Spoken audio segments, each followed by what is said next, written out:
Gold trusted gold buyers. మీరు తాకట్టు పెట్టిన బంగారాన్ని విడిపించి ఈ రోజు ఉన్న మార్కెట్ ధరకు. ఇప్పుడు రా అని ఒకటి స్టార్ట్ చేశారు, దాని గురించి చెప్పండి. నేను ఇందాక మీకు చెప్పినట్టే వైజాగ్లో యాక్చువల్లీ నేను నేర్చుకుందామంటే ఒక్క ఇన్స్టిట్యూట్ కూడా ఆ టైంలో లేదు. ఇప్పుడు కోసం మాట్లాడట్లేదు, నేను ఒక 10 years బ్యాక్ మాట్లాడుతున్నా. సరే హైదరాబాద్ వచ్చి జాయిన్ అవ్వదు నేర్చుకుందామంటే మనకి course fees almost above 5 lakhs ఉన్నాయి, కానీ ఫిలిం మేకింగ్ సంబంధించినవి ఏవి కూడా 5 lakhs తక్కువ ఏమీ లేవు అన్నమాట. అయితే నాకు అప్పుడు అనిపించింది, అరే నేర్చుకుందాం అనుకున్న వాళ్ళు అసలు మన కెమెరా కొన్నప్పటికే అయిపోతుందండి మన బడ్జెట్లు అన్నీ కూడా. కెమెరా లెన్సులు కొన్నప్పటికే 4-5 lakhs అయిపోతుంది. ఇంకా నేర్చుకుందాం అనుకున్నాం అంటే అడిషనల్ ఇంకో 5 lakhs, అంటే ఒక 10 lakhs ఇన్వెస్ట్ చేస్తే కానీ మనం కెమెరామ్యానో లేకపోతే సినిమాటోగ్రాఫరో అవ్వం. అయితే నా కాన్సెప్ట్ ఏంటంటే ఎందుకు దీన్ని తక్కువ ప్రైజ్లో మనం ఎందుకు తీసుకురాలి, సంవత్సరాలు నేర్చుకోవచ్చు. డెఫినెట్లీ వాళ్ళు ఇచ్చే ఆ 5 lakhs బడ్జెట్లో 1 year 2 years ఉంటాయండి. కానీ నిజంగా నేర్చుకోవాలి, నిజంగా ఆ తప్పన ఉన్న వాళ్ళు ఎలాగైనా నేర్చుకుంటారు. యూట్యూబ్ చూసైనా నేర్చుకుంటారు, లేదా ఆర్టికల్స్ చదివో లేకపోతే బుక్స్ చదివో ఏదో ఒకటి ఇంట్రెస్ట్ తీసుకెళ్తారు అన్న. నా థింగ్ ఏంటంటే నిజంగా ఇంట్రెస్ట్ ఉన్న వాళ్ళు నా దగ్గరికి రండి, టైంపాస్ చేద్దాము లేకపోతే ఏదో నేర్చుకొని ఏదో చేసేస్తా అన్న వాళ్ళ డబ్బులు వేస్ట్ తప్ప ఇక్కడ ఏమి ఉండదు. నిజంగా ఇంట్రెస్ట్ ఉన్న వాళ్ళు మీరు చాలా లిమిటెడ్ అమౌంట్తో నా దగ్గరికి వస్తే నేను అంటే నా లైఫ్లో నేను ఎలాగ పైకి వచ్చానో నా జర్నీ ఎలాగైతే ఉందో దాని ప్రొఫెషనల్ వేలో నేను రా ద్వారా నేర్పిస్తున్నాను అనమాట. రాతో మీరు రా ఏజెన్సీని కూడా పరిచయం చేశారు రీసెంట్ గా, సో వాళ్ళ గురించి కూడా ఒకసారి చెప్పండి. యాక్చువల్లీ మా మెంటర్స్ అందరూ కూడా నా ఏజ్ గ్రూప్ లో ఉన్న వాళ్ళే. అవును, చాలా యంగ్ పీపుల్. అవును, యంగ్ పీపుల్. అండ్ వాళ్ళు కూడా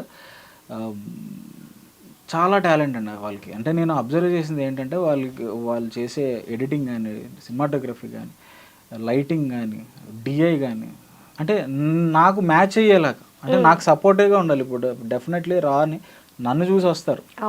ఓకే, వాళ్ళకి నేను అవైలబుల్ ఉంటా. ఎవ్రీ వీక్ 1 or 2 classes నేను తీసుకుంటా. ఎందుకంటే ఇప్పుడు నేను కంప్లీట్గా 7 రోజులు 7 classes నేను తీసుకుంటే ఈ సాంగ్స్ ఎవరు చేస్తారండి. సో యాక్చువల్లీ వీక్లీ నావి 2 classes ఉంటాయండి. ఎందుకంటే మిగతా డేస్ నేను షూటింగ్కి వెళ్తా. ఆ షూటింగ్కి వెళ్ళినప్పుడు కూడా షూటింగ్లో కూడా వాళ్ళని నేను తీసుకెళ్తాను అనమాట. సో రీసెంట్గా నేను చేసే 2-3 షూట్లు జరిగాయి ఈ లాస్ట్ 1-2 weeksలో. వాళ్ళని నేను షూట్కి తీసుకెళ్ళి వాళ్ళ చేతులతో కూడా నేను రికార్డు అంటే ఎలా రికార్డ్ చేయాలి అంటే హ్యాండ్స్ ఆన్ స్టూడెంట్స్తో. సో వాళ్ళ పేర్లు కూడా సాంగ్స్లో పడతాయండి. వాళ్ళు అసిస్టెంట్ సినిమాటోగ్రాఫర్ కింద. సో ఇలాగా నేను చేసే షూటింగ్లు కూడా వాళ్ళని తీసుకెళ్ళి లైవ్ ఎక్స్పీరియన్స్ అనేది ఇవ్వడం జరుగుతుంది. సో మా మెంటర్స్ చెప్పినట్టయితే వాళ్ళు చాలా ఎక్స్పీరియన్స్డ్ అండ్ నా మీటర్లో ఉండాలని నేను ఆల్మోస్ట్ 6 months మేము అందరూ జర్నీ చేసాం. జర్నీ చేసి స్టూడెంట్స్కి ఇలా చెప్దాము, ఇది చేద్దాము అంటే నేను కంప్లీట్గా వాళ్ళకి అర్థం కాకుండా, అంటే బేసిక్ కొన్ని టాపిక్స్ ఉంటాయండి అవే మనకు అర్థం కావు, అది అర్థమయ్యేలాగా మనం చెప్తే వాళ్ళకి మైండ్లో ఉండిపోతుంది. ఈజీ వేలో సింప్లిఫై చేయాలి అంతే. మనం బేసిక్గా ఒక మ్యాథ్స్ సమ్ తీసుకోండి, ఒక మ్యాథ్స్ ప్రాబ్లం తీసుకోండి, దానికి మనం ఫార్ములాలు వేసుకొని అన్నీ వేసుకుంటే ఒక సొల్యూషన్ వస్తుంది. అది కష్టంతో గుర్తుపెట్టుకొని చేసిన వాళ్ళు ఉంటారు, చాలా స్మార్ట్ వేలో చేసిన వాళ్ళు ఉంటారు. End of the day answer అదే వస్తుంది.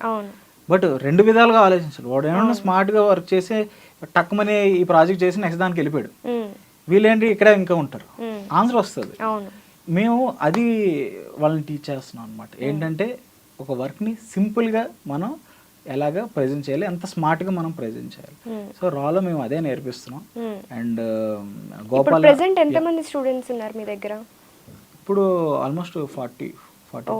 కానీ మీరు రీసెంట్ గానే స్టార్ట్ చేశారు కదా అది కూడా? అవునండి, యాక్చువల్లీ నేను అసలు అనౌన్స్ చేశాక అసలు మీరు నంబర్ అండి ఆల్మోస్ట్ ఒక 1500 ఎంట్రీస్ వచ్చాయి. 1500 ఎంట్రీస్ వచ్చాయి. నేనేంటంటే జస్ట్ అనౌన్స్ చేశాక ఒక 400-500 మెంబర్స్ వస్తారేమో అనుకున్నా. బట్ మేము అనుకున్న దానికి 3 times ఎక్కువ వచ్చారు. సో మేము అందులో కూడా పిక్ చేసుకున్నాం అండి. మాకు అంటే బేసిక్ లెవెల్ ఎంతమంది ఉన్నారు, నిజంగా నేర్చుకోవాలనే ఇంట్రెస్ట్ ఎవరికి ఉంది, సో మేము ఇలాగా చూసుకొనే వాళ్ళని తీసుకోవడం జరిగింది అన్నమాట. ఇప్పుడు ఇది ఎక్కడ ఉంది, ఎక్కడ చెప్తున్నారు, ఒకసారి లొకేషన్ దాని గురించి చెప్తారా? ఇది బేసిక్గా మనకి మనకొండ షేక్పేట్ ఉంటుందండి. షేక్పేట్ దగ్గర స్కైలా అపార్ట్మెంట్స్ అని ఉంటుంది, స్కైలా కమ్యూనిటీ ఉంటుంది. దాని ఆపోజిట్గానే మనకి రా అని చెప్పేసి సెకండ్ ఫ్లోర్లో పెట్టాం అనమాట. లైక్ కంప్లీట్గా వాళ్ళు అక్కడే ప్రాక్టీస్ చేసుకోవచ్చు.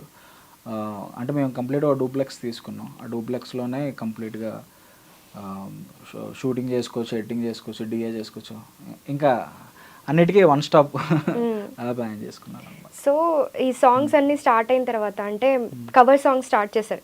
కవర్ సాంగ్ స్టార్ట్ చేసినప్పుడు ఎవరికి కూడాను వినయ్ షణ్ముఖ్ ఎవరికి ఐడియా లేదు. ఒకవైపు షణ్ముఖ్ పేరు ఒకటే ఉంది, మీ పేరు కూడా ఒకటే ఉంది, షణ్ముఖ్. తర్వాత ఎప్పుడైతే మీరు BTS స్టార్ట్ చేశారో అప్పటి నుంచి మీ పేరు కూడా తెలుస్తుంది అందరికి. సో బయట మీ గురించి ఎట్లా అనుకుంటున్నారు, అంటే ఫ్యాన్స్ రావడం కానీ ఎలా ఉంది, అప్రోచ్ ఎలా ఉంది? యాక్చువల్లీ మీరు అబ్జర్వ్ చేస్తే నా ప్రొఫైల్ చూసుకుంటే, నా సబ్స్క్రైబర్స్ ఇవన్నీ చూసుకుంటే అవును మిలియన్స్లో ఉన్నాయి. అంటే ఒక యాక్టర్కి బేసిక్గా ఉంటాయి, ఎందుకంటే వాళ్ళు ప్రెజెంట్ చేస్తారు కాబట్టి. నేను బ్యాక్ ఆఫ్ ద స్క్రీన్ ఉంటాను, నేను ఎవరికి తెలీదు. బట్ నేనేమనుకున్నానంటే నాకు అది ఎప్పుడు హెల్ప్ అవ్వాలి అంటే, నేను ఒక కొత్త యాక్టర్ని తీసుకొచ్చినప్పుడు నాకు అది హెల్ప్ అవ్వాలి. అంటే బేసిక్గా ఇప్పుడు ఒక కొత్త ఆర్టిస్ట్ని కానీ ఎవరైనా మనం ప్రజెంట్ చేయాలంటే ఫస్ట్ ఆఫ్ ఆల్ మనకి చూసిన వాళ్ళు ఉండాలి, మనకి సబ్స్క్రైబర్స్ ఉండాలి. సో నేను ఇదంతా చేసింది కారణం ఏంటంటే, ఈ పర్టిక్యులర్ నేను కొత్త వాళ్ళని ఇంట్రడ్యూస్ చేయాలంటే ఫస్ట్ ఆఫ్ ఆల్ నాకు ఎంతో కొంత సబ్స్క్రైబర్స్ ఉండి అంటే నన్ను ఇష్టపడే వాళ్ళు ఉంటేనే కొత్త వాళ్ళని తీసుకురావాలి. అప్పుడు కూడా లైక్ ఆల్రెడీ ఇన్ఫ్లుయెన్స్ ఉన్న వాళ్ళు వాళ్ళ వీడియోస్ వైరల్ అవుతాయి, అందరూ చూస్తారు.